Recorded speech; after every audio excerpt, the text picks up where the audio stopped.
The Square Ball Podcast. Hello and welcome to the show. This is The West Stand, a new show we've debuted for this season. It's out on a Monday and a Friday. You can find it in your podcast app and on YouTube as well. Guests from across the wide world of Leeds United. My name's Dan Moylan. With me is Michael Normanton. Hello. Hello to you. Are you looking forward to Christmas? Always. Watching TV at Christmas, for example? Yeah, I'll probably do a bit of that. Yeah, bit of sitting, bit of watching TV. Oh, I love a good sit down. Well, have we got a deal for you? NordVPN. You like sitting? Oh, no, it's related to sitting. Oh, okay. Watching TV mainly. We've got an exclusive deal with NordVPN, who are sponsoring the show. NordVPN, let's say, Michael, you're on a holiday for Christmas this year. Must be nice. Yeah, would be, wouldn't it? And you've had your Christmas turkey on the beach or whatever, and then you're settling down to watch. You want to watch some nice Christmas telly, which is part of the tradition, isn't it? Yeah. Oh, bloody hell, I'm on holiday. I can't watch Wallace and Gromit on BBC on Christmas Day. What are you going to do? You can virtually go to Britain, can't you? Yep. Like that. Via a special internet tunnel, I believe is what it's called. That is very, very... Take you all the way back. Very technical explanation, yeah. So if you wanted to watch the Gavin and Stacey finale, for example, on BBC, or if you're abroad and just want to watch that anyway. Exactly. What a world. You can protect your private data using a VPN as well, including like bank details. So if you're on like a public Wi-Fi network, you can save money on flights, hotel subscriptions from other countries at a cheaper price as well. Loads of stuff, loads of advantages to using a VPN. NordVPN.com/TSB. A turkey on the beach isn't just for Christmas, by the way. You can have it whenever you want. That is true. People choose not to because of norms, but you know. Yeah, norms, but we live outside though. Whatever you want. Do what makes you happy. If you want to get the exclusive discount off your NordVPN plan, go to nordvpn.com/TSB. You'll get an additional 4 months on top of your discounted 2-year plan, and it's risk-free as well. Nord offer a 30-day money-back guarantee. nordvpn.com/TSB, and you can find the link in the episode description box as well. And we welcome our guest now. Welcome to the show, BBC Radio Leeds sports editor and host of Don't Go to Bed Just Yet podcast. It's Jonny Buchan. Hello. Hi, chaps. Lovely to have you back. Well, it's a debut on this format of the show anyway. It is, yeah. Jonny, how does it feel to be sat in the non-host's chair anyway? Unnerving is the way I describe it. I'm always worried about Michael. Yeah, it's always Michael. Michael's the rogue one that worries me. Every time we do something with you guys, I'm like, is Michael doing it? All right, okay. And you work with Popey. Yeah, exactly, yeah. I work with the rogue that is Popey, yeah. And you've worked with Noel Whelan, so... Which part of the BBC charter can we tiptoe towards breaching today? No, it will be very nice. Bit of a strange season for you, this one, because you've actually just come back to work fairly recently from paternity leave. So you've been watching it almost at arm's length, but you've kept your hand in the podcasting hosting role, haven't you? Yeah, still been there on a Monday. I think I only missed one game, so I had 4.5 months paternity leave, which was lovely. So that's where your BBC licence fee's going? Exactly. Lovely in part, but also a little bit stressful, as you can imagine, you know. But yeah, came back, and the only game I sort of missed and didn't see anything of was the Cardiff away game. I think every other game managed to either, NordVPN, but obviously listening to Radio Leeds, all that sort of stuff. And yeah, managed to follow it from a bit of a distance. You've been going to the home games as well. What's it been like experiencing it almost as a fan rather than a broadcaster? Is it different hats for you? Well, I've sat in the press area still. Right. So I've sort of had to behave as you have to behave in the press area, although a few don't. But yeah, I've been able to... The nice thing about it was being able to do something that I've not done for years, because I've been covering football for 17 years now, and going to a game and having a pint beforehand and having a pint afterwards, which was quite nice. So I'd meet Simon often, Simon Ricks, and have a pint with him, or Moscow, go and have a pint with him, if he's allowed to be mentioned still. Have a pint with him beforehand, which was really nice to be able to do that, and have that conversation and sort of remember that, yeah, this is what people do it for. It's not always necessarily about the 90 minutes or, they're not arriving 3 hours early like we do and sitting in an empty stadium waiting to go on the radio.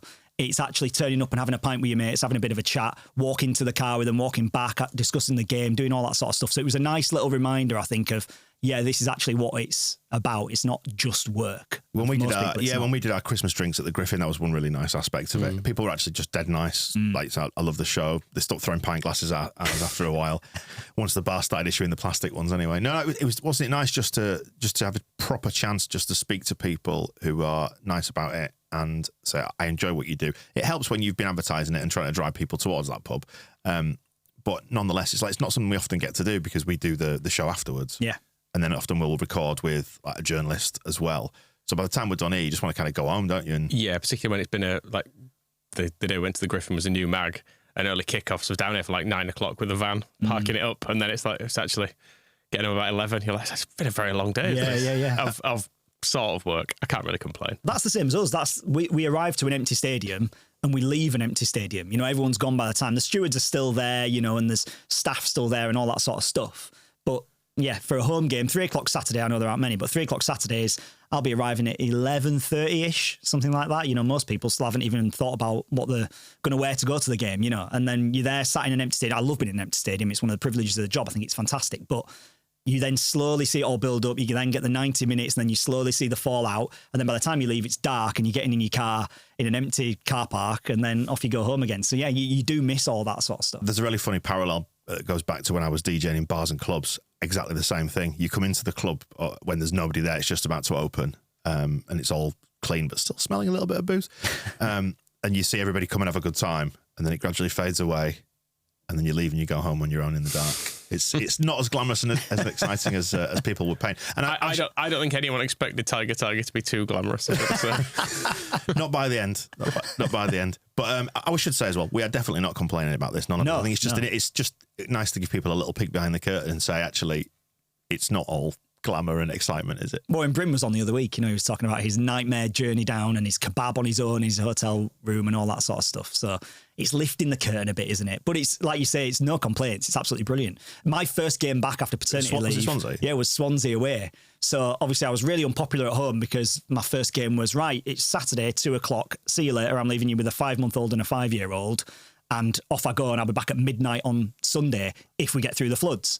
So that was the long weekend. And, if it wasn't for my other half and, her support and all that sort of stuff, you wouldn't be able to do it. You just wouldn't be able to do it if she wasn't able to do all that at home as well. I've got to say that because obviously she's going to be watching and listening. But, it just wouldn't be possible. You've got to have that support. And the other guys who do the same, it's whether it was Phil when he was doing it or, obviously I've got Popey with me every single week. And whether it's Berron or Graham or whoever it might be, you are this little sort of group of people who are just travelling around and getting into grounds early, leaving grounds late. It's you build up a bit of a camaraderie. It's great, no complaints about it, but that's just the reality of it. Yeah, little travelling circus. Yeah, exactly. Yeah, yeah. And obviously you get to spend hours in a car with Adam Pope. Yeah, always a pleasure. Which is a treat. Yeah. And you do the podcast as well. We should say. Don't go to bed just yet. Still going? Still going. That's good news. Still there. You never know at the BBC. No, you never know at the BBC. They might just call us tomorrow and say, yeah, we don't want you to do that anymore. Right. It's quite complex how we make it. It's made at Radio Leeds. We all put it all together, but then we're sort of beholden by the BBC Sounds team who sit somewhere else in the country who, make decisions. In their gilded palaces with Phil Hay. Yeah. It's 2 years. 2 years you've been doing that 2 years now, yeah. That's flown, hasn't it? Yeah, yeah. And hopefully at the end of the season, we get to document, all of us, that is, get to document something fun happening. It feels like, does it feel to you that we're just gradually building towards something now? I think it feels different this time round, doesn't it? The pressure this time round, I don't mean to last season, to when Leeds last got in the Premier League under Bielsa, that was because it had been such a long wait. And I think maybe this is something that has been a wider point this season of the atmosphere and all that sort of stuff. But because it was such a long wait, there was that trepidation there, wasn't there? There was that anxiety there around it. And I think this year it's an expectation more than anything else that Leeds will get up this year. And I think that's probably affected the entire feeling of this season. The Derby game was dreadful, wasn't it? Let's be honest. Derby offered absolutely nothing that day.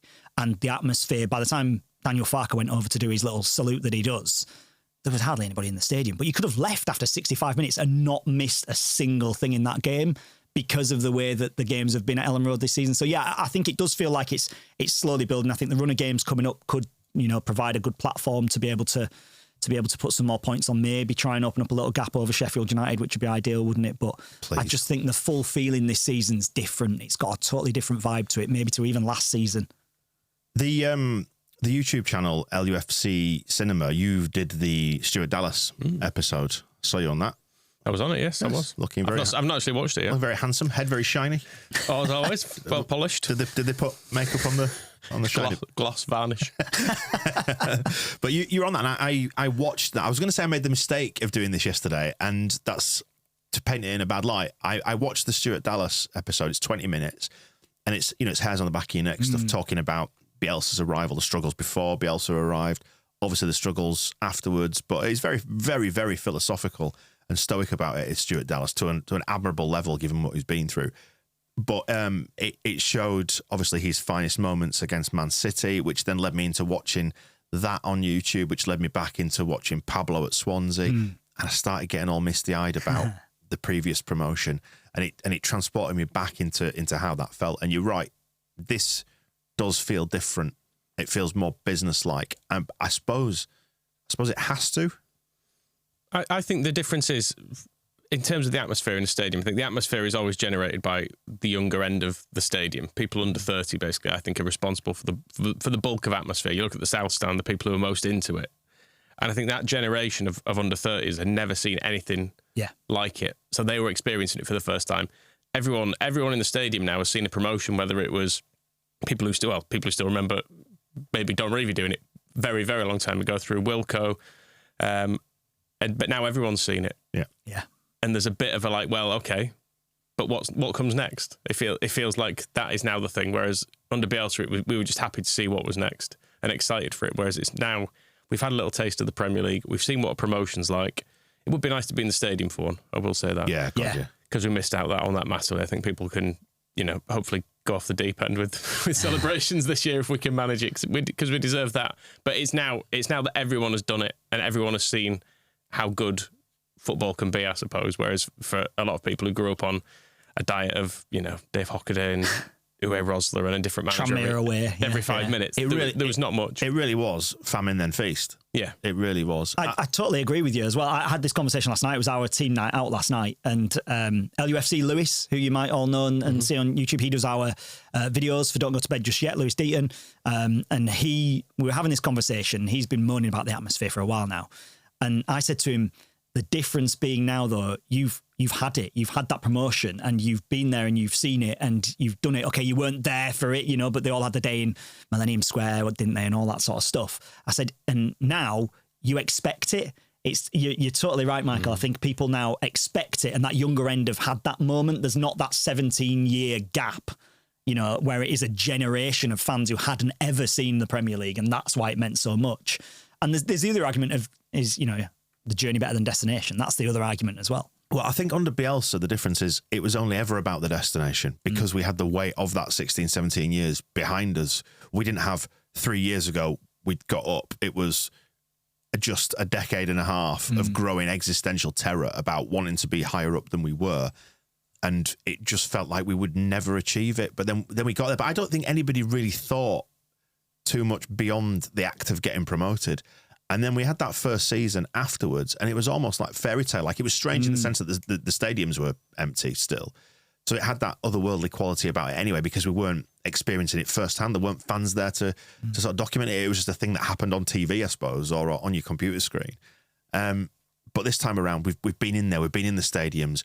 We saw the Bielsa era come to an end, and it went bad again, which is something we're all very, very familiar with. So I think it's taken the gloss and the magic sparkle away from the prospect of promotion. We're now looking back 2 to 3 years when we were there anyway. I think as well, you look in more recent past as well, you look at the 3 teams that went up last year and you're watching them all basically toil in the Premier League. Yeah. Southampton in particular obviously did it in the playoff, but you look at their season versus our season and you weirdly wouldn't swap them, would you? Not because you just think it's just going to be so miserable going to watch them win. I mean, the rate they're going, they're on to win 2 or 3 games this season, and that's no way to live. Just going every week, going to lose today. We're almost certainly going to lose again. Yeah, Leicester have won 3 games, Ipswich have won 1, Southampton have won 5 between them. Yeah, we see that in a month. Yeah, exactly. Yeah. And we're not even happy about that. Still moan about it. But I think I'm gradually moving towards being happy with what I'm seeing. I don't know. Like I said, because we know what the destination is all about. And it's all underpinned by the practicality of finance. We need this from a financial point of view because we have seen in this last summer the reality of not going up, and the previous gambles is you lose all the players that you want to keep. And that's not nice either. And I know it's more fun down here because you win more games, But it's not nice having to churn the squad. And you only win more games while you've got the financial advantage as well. Exactly. And that basically dries up this next summer. The next step becomes you become best case scenario of someone like Middlesbrough, who they invest as much as they can within the rules. They have a good squad. They play good football, but ultimately will be in the playoffs, most likely. But they're expected to go up this year.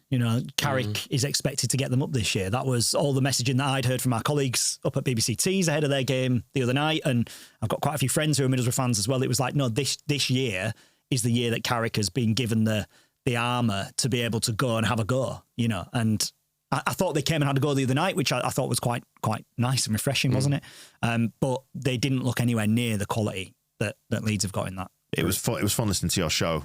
I listened to it after the Middlesbrough game, obviously knowing what the outcome was. Yeah.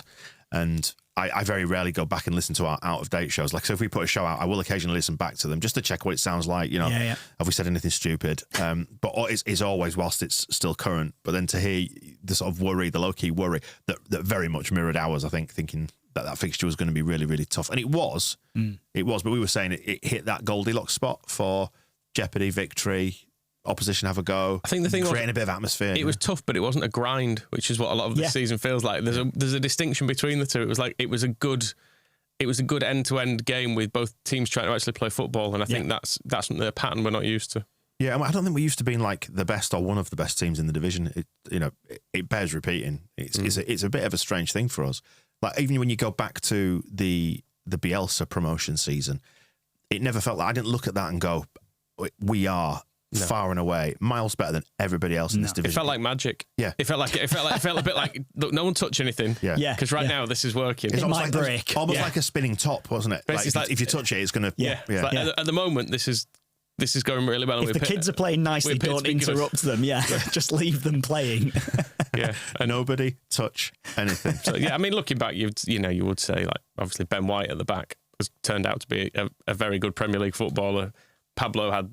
Well, the seasons of his life right at the end of his career. So there were certain factors playing into it, but there's still bits of it that you go, I'm not quite sure how that worked. Like, how did we get away with a bench as weak as that, and with people like Tyler Roberts playing a lot of games, who is now since dropped to League One? Yeah.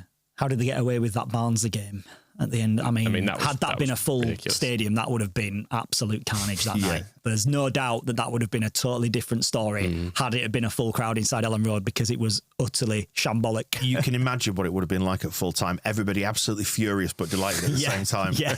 Like, you bastards for putting us through that. Yeah. Why have you done this to us again? But I think it was Phil, when Phil still lowered himself to doing shows with us. Had said it feels like Leeds United just had one more of them in their system. It had to happen that way, just to put us through it one more time. Because I was looking back I was on Wikipedia, and I like to look at the results on Wikipedia because they colour code them, so it sort of plays to the simplistic part of my brain, and you see big tranches of green, and like there's two really big tranches of green in that 2019-20 season. It was into November. There was the wobble over Christmas, and we lost 4 games out of 5 that season. Do you remember? I think it was only the Millwall game in the middle that we won. Yeah. But then the end of the season is ridiculous. It's just it's win after win after win after win, and then we came back after the break. Cardiff win. We were tremendous, weren't we? And it felt like lightning in a bottle. I think that one. Yeah, this feels more, more measured, but at the same time, it's all right, isn't it? It's all right. I mean, there's going to be a different mentality, isn't there, as well, if they do open up a little bit of a gap. I think that if it does become a case of having a 4-6 point gap over Sheffield United or whoever it might be, Burnley, then I think there's going to be a different mentality change there as well, because even though the team are the best squad in the division, no doubt, I don't know about you guys, but I think the anxiety will then creep in, of the Leeds United anxiety will creep in, won't it? Of when are we going to mess this up? We're going to get caught. How are we going to get? Well, we caught Leicester last year. There's that sort of, and the gap was huge. We could still get caught. And then that adds anxiety into the stadium, into the atmosphere, all those sorts of things. So I think it could change again should we become the club that everyone's shooting at and actually get clear at the top. Yeah. It becomes a different sort of mindset. Jeopardy. Yeah. I think I want to happen what you've touched on, Michael, which is maybe each week we manage to just extend the gap. If we can get in the top 2, extend the gap by a point, maybe 2 points some weeks, and just keep chipping away at it like that. Higher. and then, yeah, we'll have a title battle with you guys, Sheffield. That's absolutely fine. When we were talking then, I've come up with an analogy. Go with this, you're both parents to children. Yeah. That's usually how it works. Yeah. Yeah, usually. And I think this season feels like, have you ever had those conversations, or did you experience this in your life when you're trying for a baby? Yeah. Yeah, rather than the freewheeling fun and games of when you first met. Yeah. It's like, right. And it changes the... I've checked my cycle. Come on, up you come. And that's what this season feels like versus the swinging from the chandeliers era that was the Bielsa promotion. Do you agree? Good. Discuss. That's what it feels like. Absolutely agree. I'll just say yes, fine. And the fact that how many children between us? 6? I don't think the listeners, stroke viewers, need any more visual pictures painted. Of you swinging from a chandelier. Frankly, revolted. He'd put his back out anyway. And with reference to Sheffield United, they seem to be the leading contender at the minute. And I know the people will say, "Oh, you're being presumptuous about us being up there," but I can't see an alternative because it has to happen. Because the alternative is misery. So let's be optimistic about it and hope that we are going to get ourselves up in there. But you spent a lot of time working in Sheffield around Sheffield United fans. So, well, how are they taking it? Have you spoken to anyone? Yeah, and around Chris Wilder, it was when he was in his first spell at the club, and they were languishing in League One at the time. He came in and lost, I think, 3 of his maybe first 4 games in charge, and I think it was down at Gillingham or somewhere like that. I interviewed him post-game and thought he was genuinely going to smack me. He's one of the only managers that's given me that look before where I thought, this might not end. I'd be radio gold, but it might not end very well. He didn't, and then they turned it around. They went in the incredible run, and they got promoted, obviously, and then got promoted again and all that sort of stuff, and we all know that. But I think the issue down there is they've had a lot of problems with ownership down there over the last couple of years, and it looks like their takeover's going to go through now. It looks like they're heading in that direction, so there's all a bit more positivity around it.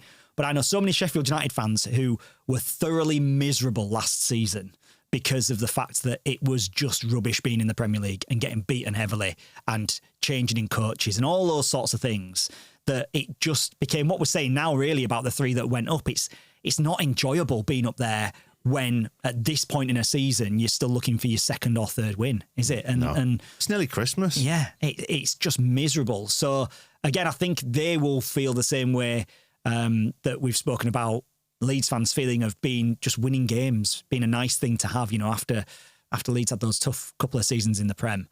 Just winning games again gets that positivity back, doesn't it? And just makes people enjoy being down at Elland Road or for them Bramall Lane on a week-to-week basis as well. I think they'll love going and trying to knock Leeds off the perch. So there's nothing more than they like down there. Like, I was a Leeds lad working in Sheffield for 5 years, presenting their football phone-in, which is, known across the country, their football phone-in after games and all that sort of stuff. And the amount of times people said to me, "Who's your club then?" And you have to just sort of float around it a little bit. Yeah. And if they tried it on the radio, you definitely floated around it.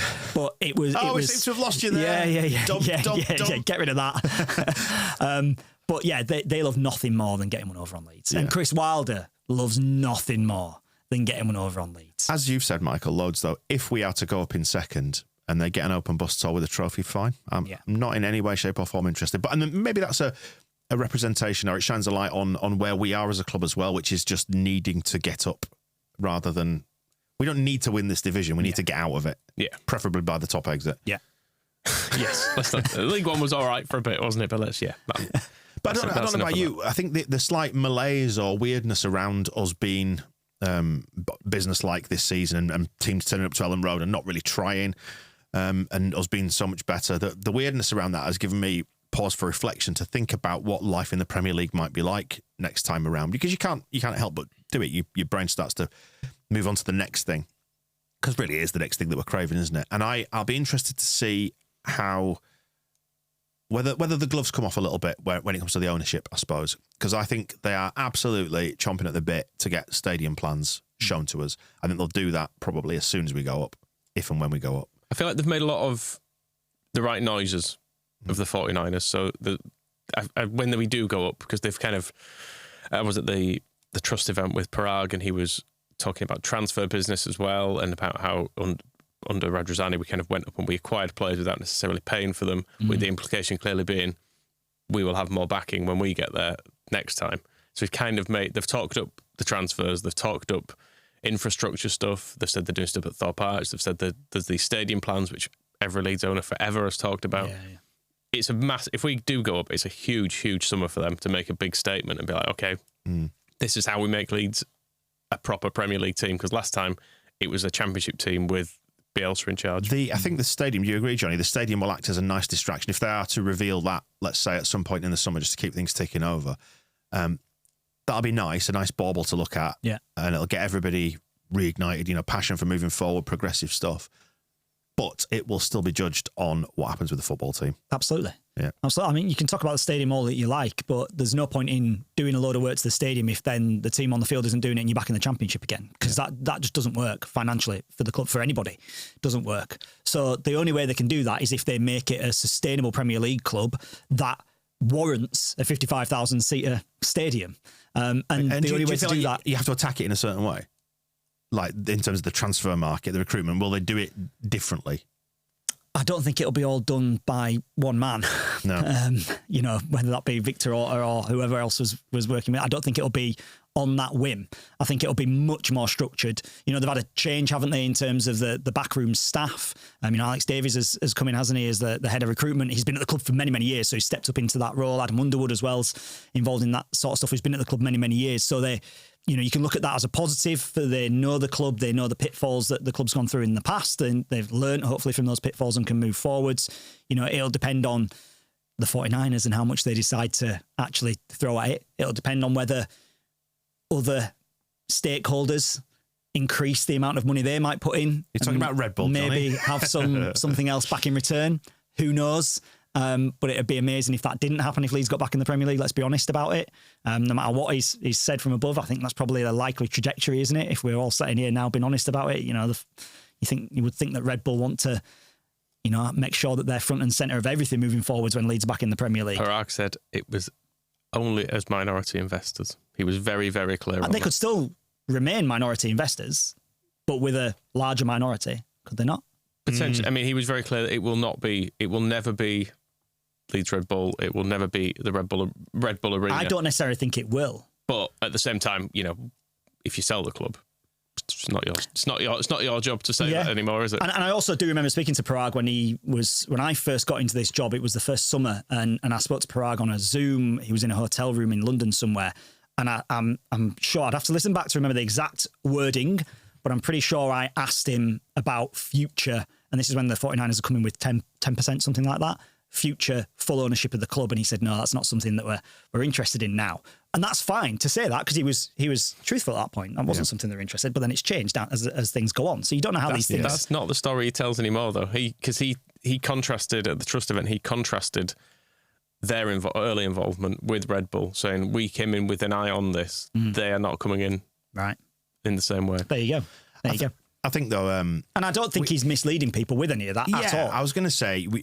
There's always the public facing side of things, and then there's what goes on behind the scenes. And you wouldn't, if you were in his position, and I'm not trying to defend any sort of change in position here, but if you didn't want other people to buy that and you did want to buy it, you wouldn't want to alert them to the fact that you're trying to buy it, would you? So I think that there are reasons why they would deny that. And even if they're not trying to buy it, my point being is, Leeds being in the Premier League means that they will probably get more money from Red Bull for the advertising that Red Bull will have around the club.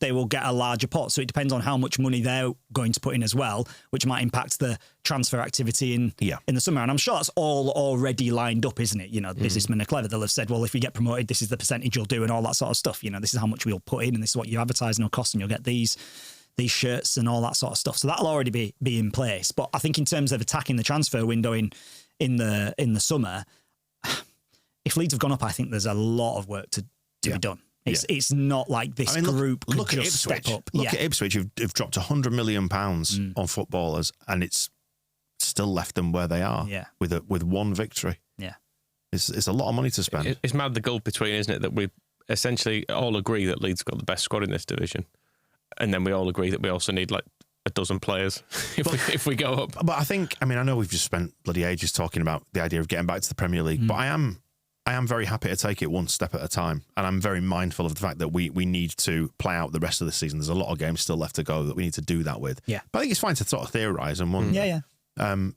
But yeah, I'm I feel mentally up for the challenge of trying to get in there and cement ourselves now, because as you said, the alternative is we stay here forever, and it will be far more likely that it's a forever if we don't do it this time. So it won't be with Tanaka next year, will it? Let's get it done. But look, I mean, I know Nottingham Forest have played, should we say, fast and loose with some of the rules and around finances and so on, and they were punished for some of it. But they show that you can, if you attack it aggressively enough, as Villa have done, that you can cement yourself up there. I'm looking at the table now. Forest are 5th, Villa are 6th at the minute, and playing Champions League football. Yeah. So it doesn't have to be what Southampton have done. It doesn't have to be what Ipswich have done. I mean, because you could make the argument that Ipswich have spent quite badly, really.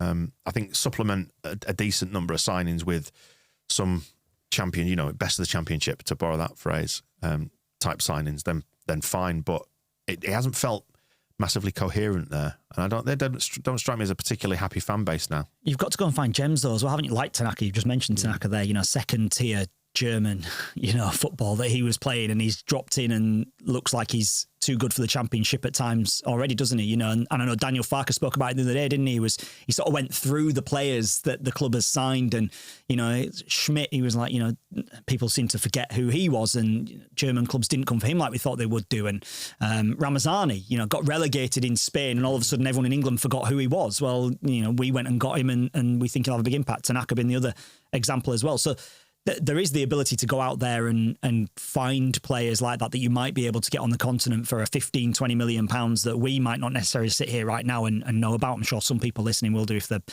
big fans of German second tier football or whatever it might be. but there is the opportunity to go and do that. And you could argue Rafinha was the successful one that Leeds did that with. Georgie, to some respects as well, took a long time though, and came probably at the wrong time of year, didn't he? Coming in January was really difficult for him to settle in, and then a load of the others that just weren't of that quality that was needed for Leeds in the top flight. But you look at Brighton is the absolute gold standard for this, isn't it? For excellent recruitment. So you hope that, we know the 49ers will likely be very, very data led, that they're doing a similar sort of thing, or trying to put structures in place like Brighton have done for if and when we get back up there. But here's a conversation for another day. Preston is the more pressing matter. Yeah. Back to earth with a bump. Going to see Hecky again.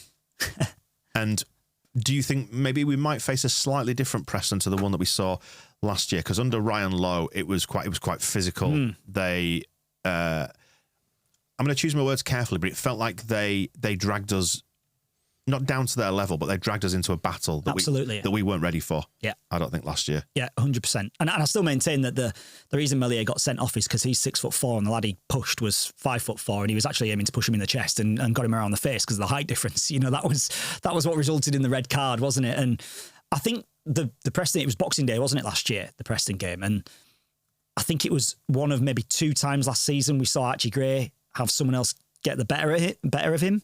And it was a tough afternoon for Archie that day. And then it resulted in the defeat after that was West Brom, wasn't it? And on the 29th, so it was back-to-back defeats. But then that kicked them into a 9-game winning run, I think, in the Championship, if you go by league games. So it was a really bad Christmas period, but then it absolutely, put a fire in the bellies and restarted them. This year, you look at Preston, they won at the weekend, didn't they? It's the first win in 11 that they got at the weekend, Preston. So they've been struggling somewhat. We know they'll be good with the ball and good without the ball, don't we, yeah. Michael? Yeah. We know that. So I think it is a total different prospect for Leeds this time around. But then again, first win in 11 for them, but they were at Cardiff and on a Wednesday night, and now it's an early kickoff. That's a tighter turnaround. Leeds are usually the ones, aren't they, with that tight turnaround they tend to get from the TV fixtures. But it's actually Preston this time round that have got Cardiff on the Wednesday night, back home, early kickoff against Leeds on the Saturday. Leeds were able to make 4 changes the other night, had to make a couple of them obviously defensively, but then managed to rotate a few and managed to make a few late on as well.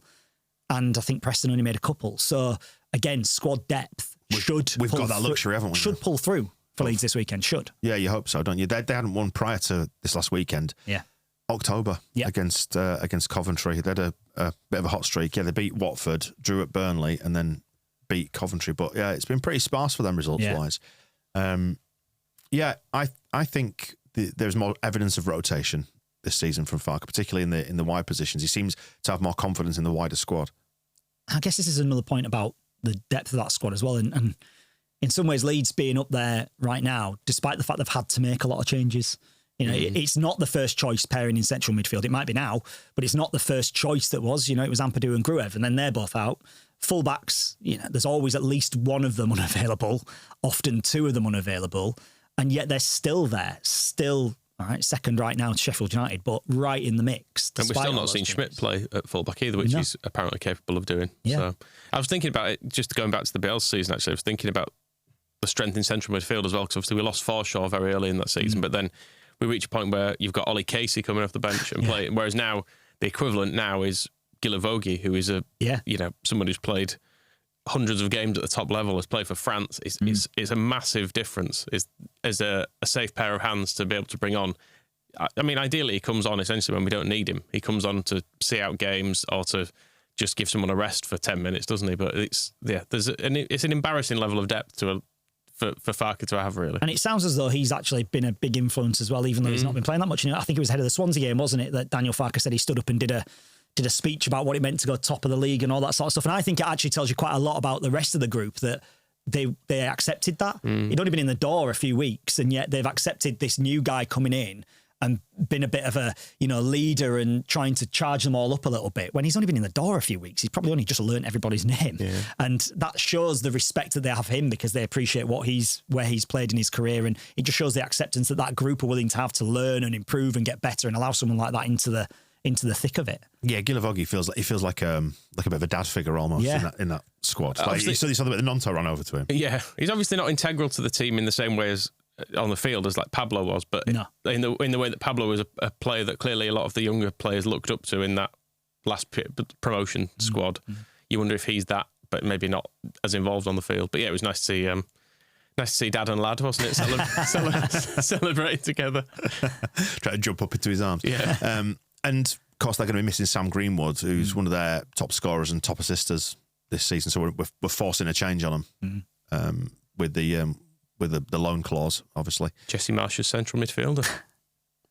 Wow. Football's a strange game, isn't it? It moves very quickly sometimes, and then at other times not at all. Do you know what? He did all right for us, did Sam Greenwood.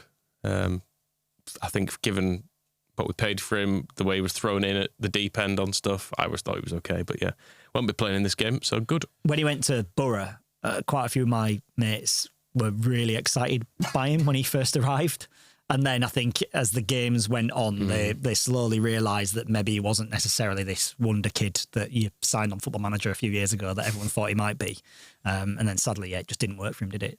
No, it feels like the squad is our squad. I mean, he's moving in a different direction now. And you look at someone like Gelhardt as well, who came in around a similar time to Greenwood, I think, off the top of my head. Yeah, they did, I think. Yeah. And you can see where they are trying to take it now. And some of them will be on big legacy sort of Premier League contracts as well, those players, which I guess doesn't help from a PSR point of view. But yeah, they scored their second goal was a very late one at Cardiff. It was in injury time, so I suppose it probably wasn't all that comfortable. I'm just looking at the momentum graph of it, and yeah, Cardiff had a lot of that second half. So again, it's another case of if we can go out there and impose our game on them, I feel like there's no reason why we shouldn't win. That's not to say that we will. No, definitely not. But it's impossible to make an argument that we shouldn't win this game. Almost every game this season, you could say exactly that, couldn't you? Yeah. Well, actually, I wanted to ask you about that. How do you frame? Because it's one of the things that we've found that we've been doing the match balls, and it'll be like, right, well, we thought we should win that. We've come into that. It's been a similar game to last week. What can you say? Like, framing games and finding little bits of narrative to pull on and stuff. Yeah. Has that been a bit of a challenge? Yeah, the podcast hasn't been too much of a challenge with that, because it's on a Monday morning when we record that, and obviously you can find it wherever you get your podcasts, all that sort of stuff. I've got to do the plugs, you know. Whenever we do that on a Monday morning, it's sort of usually the first time that we've spoken to Simon, or we might have had a few WhatsApp message exchanges. So we don't really know what he's going to come in with. Yeah. And me and Poppy will usually have a little bit of a conversation on the way out of the ground or whatever it might be. Or if it's been an away game, we'll have obviously had one on the way back. But Simon then brings in that fresh sort of element of the conversation about it. We might have a few emails that we'll dip into, and they might have picked a few things out. People tend to email us just after games, so we can pick a few things out there. But the difficult one's actually doing the post-match on Radio Leeds, the football forum after every game, because the benefit of it is you've got a different person alongside you. So it could be Neil Redfern, Eddie White, John Newsom, someone like that alongside you. So you can get into the same topics with a different voice, which helps, and a different opinion, which helps. But equally, sometimes after some games, you are sat there thinking, right, well, what else are we going to say today apart from Aronson? What are we making to him? Didn't really have his best game today, or maybe had a better game like he did the other night. We'll talk about Aronson a little bit then. Oh, Piru, did he have a quiet game, or did he actually have an impact? Did he come off the bench to have an impact like he did the other night? I thought it was great when he came on. We can talk about the fullback. So you are sort of doing the similar things, but you just have to almost work them in a different way and try and pick up different elements of it, or bounce off a caller or bounce off a text or something like that. So it can be a challenge. If you've got an hour and it's going to be a long hour after a comfortable 2-0 home win against Derby that have offered pretty much nothing, that's when you take a big breath, as you will know, Dan, before you go on and go, right then, here we go. Here we go. We've got an hour to get through here, and we're going to get through it. Well, thankfully, we can just bin off the stream after the game whenever we're ready. Like 15 I can't do that. I've got to hit back time in and hit certain marks. Do well travel or something. Yeah. Play another BBC Sounds trail. Yeah, there's a bit of that. Yeah. To that point, then, who do you start up front on Saturday? Do you stick with Joseph maybe to do a bit of grinding up front there, and then unleash Pirro 70 minutes, presumably? I would give it another go with Joseph, because I think he does work defenders hard, even when it's not particularly going for him. So I'd be inclined to start him and because Pirro has a really good impact off the bench as well, more so than when he starts. So I would caveat that though with saying you were allowed to make a sub before the 70th minute, because it was clear. I thought it was clear from. Does he know that? Does he? From certainly the hour mark, Joseph was absolutely knackered the other night. He was like, you could tell his legs were fully gone. He was trying his best to sprint at points, and they were just not there. But I guess he's not.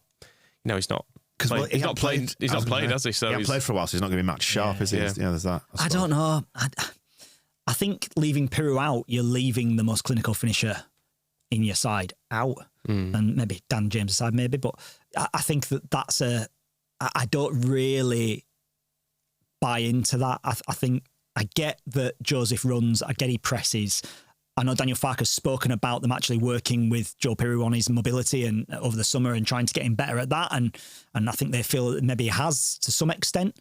But I just think that Piru is a man, when the ball drops to him, you'd back him to finish it. Yeah. And he was unlucky against Derby as well, wasn't he? He had the one that was tipped around the post by the keeper. It was a really good strike, actually. So I'm more inclined to go with Piru and hope that something drops to him, knowing that he'll finish it. I don't have that same necessary belief with Mateo Joseph at the minute. He's not quite caught fire, has he? He hasn't. And I know he scores for the under-21s for Spain, but it's such a different level, and some of the teams that he'll be playing against are at such a different level. So it's very different at that level than what it is playing for Leeds in the Championship. So yeah, I don't know. I think there's still work to be done there. And we're all, by the way, ruling out Patrick Bamford starting. Yeah. By talking about that. I think that's probably a thing that's, yeah, bless him.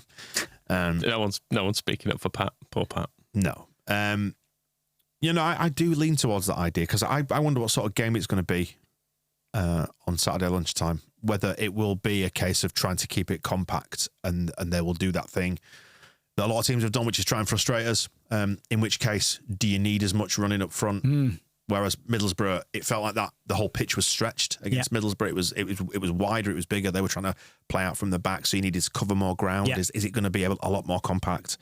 Preston sat on the edge of their own box a lot of the time. I don't know. What do you think? Yeah, I think you're right. I think, and that's another reason why I think I'm going with Piru, who can at times get the ball to his feet, lay it off. And Joseph doesn't again necessarily offer that. We know Aronson works his socks off, but at times loses the ball in positions where he should have offloaded it 3 seconds earlier, and doesn't necessarily do that hold up job that is needed at times. So I think Piru at the weekend for me would be the one I'd be going with. Yeah, we're ahead of the press conference at the time of recording, but that's happening in another hour or so, I think. Yeah. So we don't know yet if there's any additional injury concern, but any changes around fullback? Have we got anybody due to come back in? Do we know the state of play or how serious like Bogle's injury was, for example? Well, Bogle was kind of hinting that he wasn't too bad, wasn't he? Right. The other week. I've not had an update since. Firpo obviously is medium to long term, isn't he? So, but I don't mind seeing Sam Byram. No. As long as his legs can manage. Well, that's the point, isn't it? Both Byram and Vuba the other night were taking on energy gels late on in the game, stretching. Neither of them have played that full 90 minutes for Leeds anyway for a good while. So they were both late on in the game. We know Rodon was playing through injury as well. That's another one that will probably get asked about today. Daniel Farke said after the game, we needed him and we said to him, no, you're staying on and we need you in that role. So, and he battled through it, fair play to him. So I do wonder whether you can get another 90 minutes out of both fullbacks, current fullbacks in Vuba and Byram, but they might have to. There might not be much more of an option. Just hope that Outanaka's fine. Yeah. I wake up every day hoping Outanaka's fine. Just in life in general, please be fine now. Please don't be injured. That's just. I know it feels like a bit Leedsy and a bit unlucky, like we have been with injuries in recent years. That, and it, particularly going back to the Bielsa era, that just when you get one back, the other would get injured. It was always the case with the centre forwards, wasn't it? That just as Ethan Ampadu starts to be almost ready to come back in and play full time, please don't. Please let the football gods just shine nice sunlight on us for once, and have a fit Outanaka, a fit Joe Rothwell. Ampadu comes back in. We get a bit of Gruev there just to bolster it all towards the back end of the season. And everyone lives happily ever after. You're just asking for everyone to be fit and in form, aren't you? It's not There's much. nothing. That's not much to ask, is it? No, not much at all, I don't think. You feeling a win at this one? In this one? Yeah, I think that they've... I know the away games at times actually haven't been pretty at times, but I think that, again, that little point of the shorter turnaround for Preston is going to have an impact, and the depth that they don't necessarily have, I think that will have an impact. Leeds do have a bit more depth. Okay, we've just been speaking about the injuries, but they've got that there, and I don't buy into last season this, last season that. I don't. It's different head coaches, different players. It was Liam Miller last year, wasn't it? Exactly. This game, and he's not there anymore. Exactly, he was the main man, and that's why Archie had such a difficult day. But Archie's not there anymore, so it's totally different to compare them. Is really tricky for that. But I think Leeds are just grinding them out, aren't they now? And that's what we were saying earlier about it just being an expectation and, pragmatic, grind them out, get the results, go home, on to the next one. And just keep doing that over and over, knowing that next week there's no midweeker as well, which is a positive there. So I think that could influence his selection maybe as well, knowing that there isn't a game until the Oxford game a week on Saturday. So I think that'll be in it. So, yeah, I'd be pretty confident tomorrow for Leeds. But having said that now, we all know what happens. You never know with Hecky. He's also got... in fact, you can discuss this post-game if you're struggling for anything. Stuart McCall's his assistant. Asked the big question about why his haircut hasn't changed since 1980. One of the most consistent haircuts you've ever seen on a man. What about yours? Mine's changed a fair bit since before I was born in 1980. Although birth to now, fairly consistent. Similar, fairly consistent, yeah. Just flirted with a bit of hair in between. Yeah, it depends how close in you're wanting to get on the whole thing, yeah. But just looking at it, Preston, they're 14th in the table. In the home form table, they're 15th. So, they're very much about as middle of the road championship as it gets. But you never go into these away games, like I say, as you're talking about the away form there, with quite the same level of confidence as you do the home games, where we've got the best in the division. We basically should be almost on a perfect home record. Yeah. But our away record's not terrible either. We're 8th. As it stands at the minute, and another away victory suddenly then catapults you up towards the very top end of that, because there's not been loads of away wins this season in the division as a whole. The home advantage seems to have been more prominent, I think.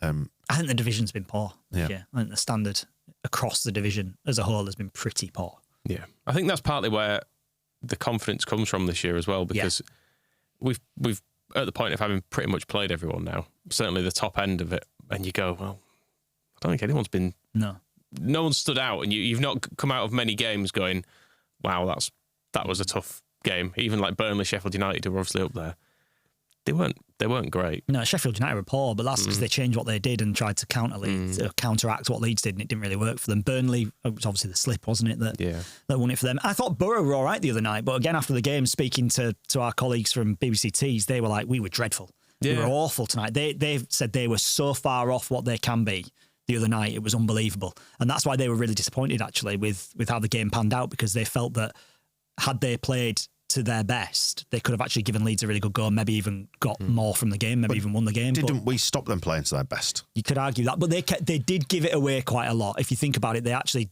did give up the ball quite a lot. But that's not what they've done. But is that not this season? How we pressed them, though? Yeah, you could argue that. Yeah, because I've tried to become more attuned to structure and things like that since Bielsa was there. It's like, I don't want to be a football philistine. I just want to understand what's happening in front of me instead of my brain just going, But yeah, and I think the way we set up, and who was it recently who said that Leeds are an exceptionally well coached team? One of the Daniel Farker. opposition managers. What would that have sounded like? I can't imagine. Could have been Paul Warne, couldn't it? I think it might have been Paul Warne. Yeah. And do you know what? I've been trying to be sympathetic towards Farker because I think he's been dealt a bit of a bum hand still operating in the long shadow of Bielsa's tremendous achievements here and how much we were all like romantically attached to that whole era.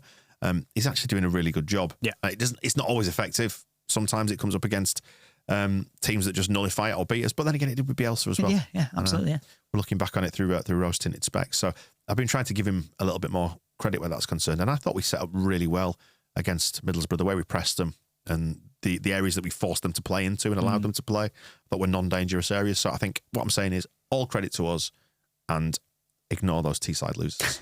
Is that fine? That's the official BBC stance. Yeah. Said a BBC spokesman. Well, we'll look out for the podcast start next week. Johnny, yeah, every Monday? Thanks. Every Monday, yeah. Don't go to bed just yet. Find it wherever you get your podcasts. And then I meant to say, but obviously listen to it on BBC Sounds. That's where you... And then I think it goes boom, boom, boom, like that. BBC Sounds, it's in there, you see. It's in there. Cheers, Johnny. We'll speak soon. Cheers, lads. The Square Ball Podcast.